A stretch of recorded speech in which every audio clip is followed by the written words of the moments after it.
My name is Devin Burke. I'm CEO of Universal Cargo Management. I'm here with my management team, and we're bringing together 25 years of experience in business to bring you 7 HR tips to managing your human resources.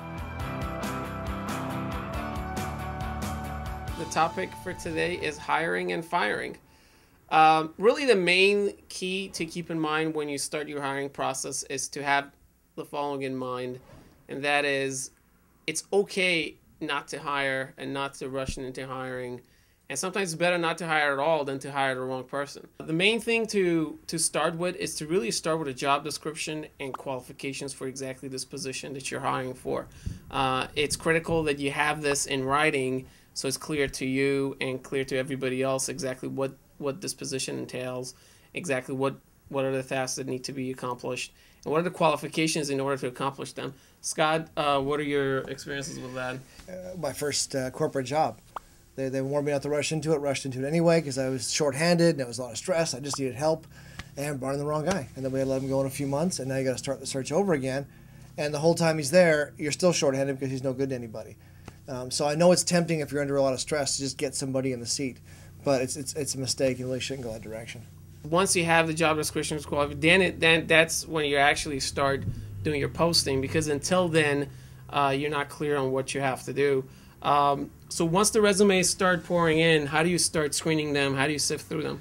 Well, there's certain things I look for. First, I want to take what's on the resume and see how closely it lines up to the job description, and make sure their exact qualifications are the things that I'm looking for.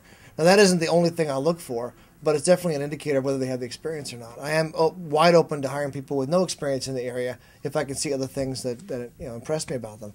But I'm looking for longevity in positions.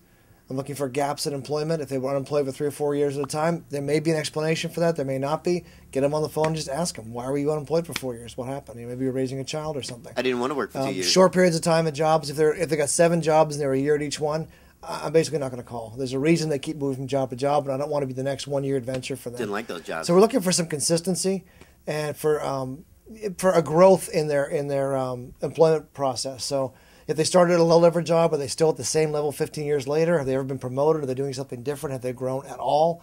Those are the kinds of things I'm looking for as I'm narrowing them down. The better you get at screening, the better you're able to zone in on the proper candidate for your job.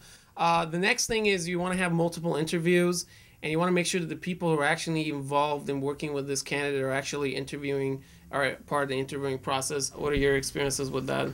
Well, my experience is I'm the last interview.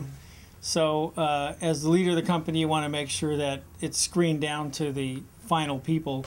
And especially if you're like me, where you like everybody, I only need one interview and I'll hire anybody. As we've seen in the past, we've made a few mistakes. So you want to have multiple interview processes where you and the people that are really willing to give it their all to your company are the people willing to come and come to a third interview. Sometimes they have to drive really far. So it really shows, because we've had some people that they just didn't want to show up. So obviously that was a good way of screening them out. So when you usually come down to the final 2 people, and you've kind of seen a different side of them by the time you've seen them the third interview, because they don't quite have their game face on like they did the first time, or maybe they're more relaxed and you see who they really are. So it's definitely a good process. Yeah, multiple interviews are very important because it allows you to see the candidate in different days and different scenarios and with different people. So all those experiences, all the things you see allow you to actually zone in a little bit more clear on your proper candidate. The final thing, and it actually goes with the hiring process, to make sure the first day is actually starting out right and you're doing everything properly and you're organized and you're clear on exactly what they have to do. That gives them the proper indication so that they're getting involved in a company that's serious about them and serious about their first day, and it helps things to get jump started properly on the right track. Scott, what are your thoughts on that? Yeah, onboarding is really, really important. You got to remember that when you're interviewing somebody, they're also interviewing you. And when you're hiring somebody and doing that probationary period, well, you're on probationary period too. They're looking around, they're trying to figure out, have I made the right decision? Do I want to stay in this company? And if their initial experience is an unprofessional one, one that sets the tone, they're thinking, okay, that's how things are around here, then I don't have to be professional either. And also they're starting to wonder, maybe I've made a mistake. So making sure that the paperwork is, something as simple as the paperwork being organized. So you're not sitting in a room with someone from HR and they're going, oh, where's the W-4? Oh, I forgot I left it at my office. It should be quick. It should be professional. It should set the tone for what you're expecting from them for the rest of the time they're employed there. And it should include multiple people, like the interviews. It's a long, in today's litigious society, it's a long, boring process to get them through all the paperwork. If you can switch up some faces, maybe have a guy take them out for phone training, somebody else show them how the computers work, and then bringing them back in, do some more paperwork. It just helps break it up for them and make it more palatable so they can remember more things and they can meet more people in the process. Well, hopefully if you go through the interview and hiring process properly, you don't actually have to get involved in the firing process, which we're going to talk about shortly.